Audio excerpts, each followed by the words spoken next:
landing platform for a 250-foot zip line.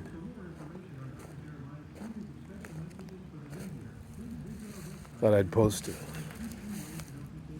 video for anyone who's venturing to do the same. I wasn't impressed with any of the ideas, videos I saw online. I could have used that anchor pole and cantilevered some boards off there, made a little platform off that, but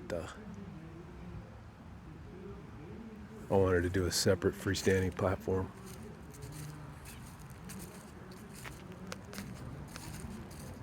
It's all pressure treated galvanized fasteners. I used 4x4 posts. Top of that deck is 6 feet, so the posts are 62 inches.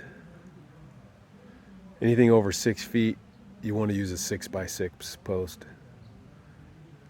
6 feet is the limit for these 4x4s. When it was all done, did have a little movement, not much. So I added these 4 diagonal cross braces and it really stiffened it up. It's super rigid now. So 12-inch diameter footings, 36 inches into the ground. Probably didn't need to go that deep. I don't have a frost problem out here on the West Coast, but I just wanted the mass. Put a few inches of base rock in there, tamped it hard with the tamper, then poured the concrete. I suspended the sauna tubes, built a little framework, suspended them above the hole. They only go about 3 inches below grade. I did it that way because I didn't want to have to backfill between the sauna tube and the earth. It was going to be too hard to backfill it and compact it to my satisfaction, so I just let the concrete fill up the hole, and then it continued filling up my tube. I think that's the best way to do that.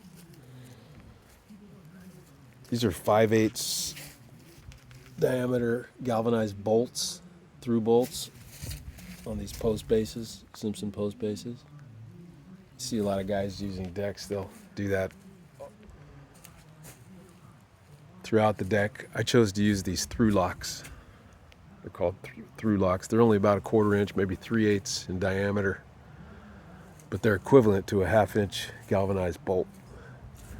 I was really impressed with those first time I used them. No pre-drilling. You just run them in. I did pre-drill in these 2x6s here, so I didn't want to split the end of the wood, but yeah, very happy with those. I used them for these cross braces and for my rail posts. And I blocked all these posts in, and I used through bolts. So they're solid as a rock.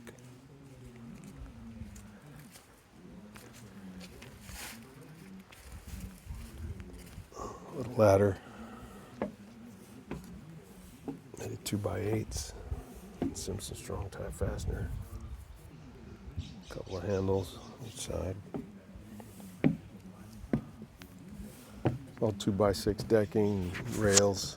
These are 38-inch high rails. I think code is 36 inches. Not that I'm concerned about the code at all. I know I'm going to build it right, but just to give you an idea, you want those rails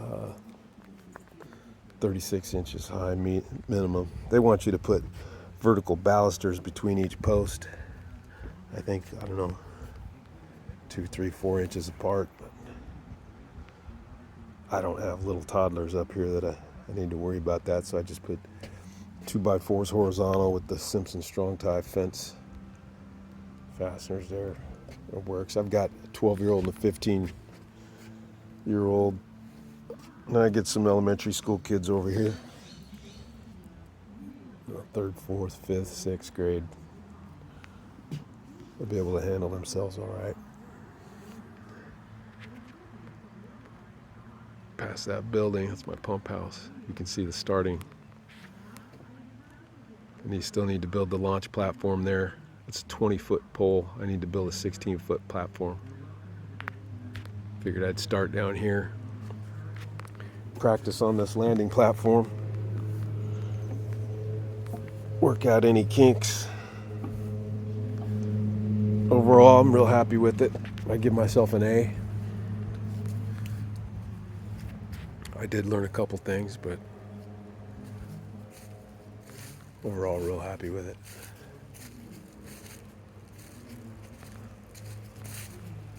Wasn't hard. On the front here, I'm either going to put a large pad to cover that front beam.